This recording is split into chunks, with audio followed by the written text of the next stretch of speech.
Notre histoire commence près d'Amphail, une paisible bourgade de la Côte des Épées. C'est là qu'Ander Stormwind, jeune paladin de Tyr, croise la route d'un apprenti magicien en quête de son maître disparu, le mystérieux Malfor Harpel. En suivant sa trace jusqu'à une grotte oubliée, il découvre un artefact lié au sombre pouvoir de Bane, dieu de la tyrannie. L'enquête révèle que Malfor est activement recherché par un baron du crime terrifiant, le Xanatar, une créature cyclopéenne régnant sur les bas-fonds de Waterdeep. Alors que l'apprenti part seul vers Waterdeep, Ander se rend à Fort Home pour rejoindre l'Ordre du Gantelet, une faction de paladins et de clercs capables, il l'espère, de vaincre le Xanatar et de retrouver Malfor. C'est là qu'il fait la rencontre de ses futurs compagnons. Bran, un moine de la Tendre, dieu du soleil et du renouveau. Myrlène, un druide du cercle des Landes, venu des îles Moonshine. Kiara, une occultiste liée à une archifée gloutonne aussi séduisante que dangereuse. Et Bodinok, un gnome sorcier pactisant avec le grand ancien Astur, maître de l'indicible. Sous la houlette de deux figures énigmatiques, Marcaon, paladin de Home, et Mercator, un gnome au pouvoir alchimique étrange, le groupe accomplit plusieurs missions périlleuses. Mais les deux hommes n'apparaissent jamais ensemble, et leurs intentions semblent voilées. Leur périple les mène jusqu'à un ancien temple néthéril, vestige d'une civilisation qui maîtrisait la magie comme nulle autre. Alors qu'ils explorent ses profondeurs et mettent la main sur un parchemin néthéril à la puissance incommensurable, le drame frappe. Des agents du Xanatar surgissent des ténèbres, réclamant la localisation de Malfor. En guise d'avertissement, l'un d'eux jette au sol la tête décapitée de l'apprenti qu'Ander avait rencontré au début de son voyage. Sous le choc, le groupe tente de fuir mais se heurte à des hydres enragés, tandis qu'une présence divine les bloque. Tyr lui-même semble vouloir leur interdire la sortie. Dans le chaos, un portail magique s'ouvre, Ander est séparé du groupe. Il se réveille dans un autre plan, face à Home, dieu de la vigilance, qui lui offre de devenir son champion. Ander accepte et renie ainsi Tyr, dieu de la justice. Pendant ce temps, ses compagnons croisent soit Marcaon, soit Mercator, dans une dernière rencontre troublante. L'un les met en garde contre les dieux, l'autre leur annonce sa disparition prochaine et les implore de rester unis. De retour dans le monde matériel, Marcaon et Mercator ont disparu, comme s'ils n'avaient jamais existé, plus étrange encore. Tout le monde croit désormais qu'Ander est à la fois Marcaon et Mercator, comme si leur existence avait fusionné. Les aventuriers, glorifiés pour leurs exploits, sont invités à Neverwinter par Dagult Neverember, seigneur protecteur de la cité.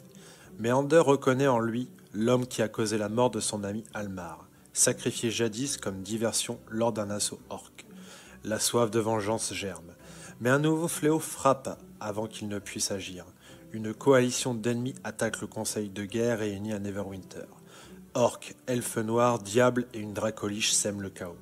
Dans une bataille apocalyptique, les héros parviennent à repousser l'assaut, au prix de la destruction de la tour de l'horloge, sanctuaire des mages. Après la bataille vient la reconstruction, et les ombres ne dorment jamais longtemps. Ayant défendu Neverwinter contre la coalition infernale, nos héros sont accueillis en héros. Dagult Neverember, le seigneur protecteur de la ville, leur propose une place au hall de justice, afin de l'aider à restaurer l'ordre dans les rues troublées. Leur première mission les mène dans les ruines du château de Never, où des forces corrompues hantent les profondeurs. Dans les catacombes, ils découvrent un secret terrifiant. Un esquilleux, mage mort-vivant au service du duc Bael, un archidiable des 9 enfers, a ouvert un portail démoniaque au cœur même de la cité. Son moteur, la magie arcanique d'un kraken prisonnier dans les entrailles du château. Dans un affrontement titanesque, le groupe parvient à libérer la créature et vaincre le mage, refermant le portail avant que l'enfer ne déferle sur Neverwinter. En poursuivant leurs investigations, les aventuriers découvrent un complot. Une faction rebelle, les fils d'Alagondar, rêvent de renverser Dagult. Et pour cela, ils se sont alliés aux elfes noirs de l'Outre-Terre, qu'ils font entrer dans la ville via un réseau de tunnels reliant les bas-fonds à une maison close. Pour Ander, c'est l'opportunité qu'il attendait, bien décidé à se venger de Dagult. Il capture le chef rebelle, prend le contrôle de la faction et lance l'assaut contre le camp des elfes noirs. Mais dans la salle des chefs ennemis, une surprise l'attend. Une autre faction Drow a déjà massacré les présents, et leur meneur Nuku a pris la fuite vers Waterdeep. Un combat dantesque éclate. Séparé de ses compagnons, Ander croit le groupe mort et remonte à la surface, seul et enragé. Pendant ce temps, ses amis, capturés par les elfes noirs, sont emmenés dans une colonie souterraine dirigée par une redoutable mère matrone. Dans les geôles, ils font la rencontre de Vajra Safar, l'actuel bâton noir, protectrice de Waterdeep et détentrice de l'artefact du même nom, capable de canaliser l'esprit de ses prédécesseurs et d'invoquer n'importe quelle magie. Elle leur révèle que Nuku a volé le bâton noir aidé par un vampire, avant qu'elle-même se fasse capturer par les dons. La mère matrone, constatant que Nuku s'est détourné de l'Olf, confie aux aventuriers une mission, le traquer et l'éliminer. Elle les renvoie vers Waterdeep par les tunnels, mais impose qu'ils emmènent un kobold agaçant, captif, bavard et voleur nommé Caracas. Caracas, roublard insupportable, mais peut-être pas si inutile. Arrivés à Waterdeep, ils se rendent à l'auberge du portail béant, cœur battant de la ville, pour préparer leurs prochaines actions.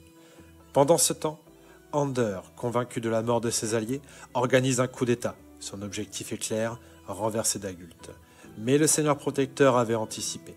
Il utilise un doppelganger pour tromper Ander, lui faisant croire qu'il l'a enfin vaincu, jusqu'à ce que Dagult apparaisse sur le toit du hall de justice, monté sur le dos d'un immense dragon d'argent nommé Mossod, son puissant allié.